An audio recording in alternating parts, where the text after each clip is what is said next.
大家好，我是颜慧。今天我们就来聊一聊人为什么会发烧、咳嗽、流鼻涕呢？其实这些都是免疫反应，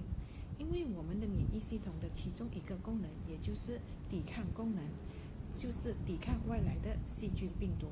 当外来的细菌病毒进入我们体内的时候，我们的 B 细胞就会发出各种各类的抗体来对付这些细菌病毒。当它们在应战的时候，我们的体温就会微微的上升，所以就会使到我们发烧。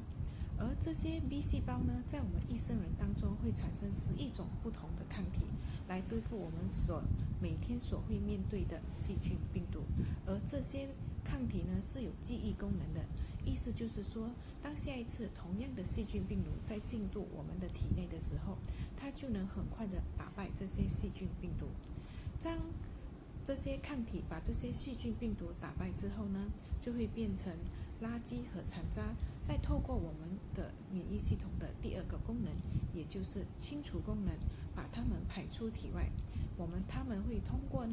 粪便、大小号、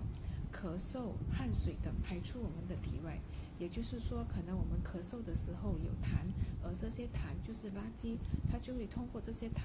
排出我们的体外。当然，当我们生病的时候，我们只要多喝水、多休息、多吃蔬菜水果，这样我们就会很快的从疾病中恢复。而普通的流感呢，是可以靠我们自身的免疫系统，也就是我们最好的医生来痊愈的。当然，如果是发高烧数日的话，我们还是需要去看医生的。所以，营养、免疫、健康，它是息息相关的。只要我们每天摄取对的营养，给免疫系统对的植物营养素、抗氧化剂和多糖体，那么我们的免疫系统就会发挥抵抗、清除、修补的工作。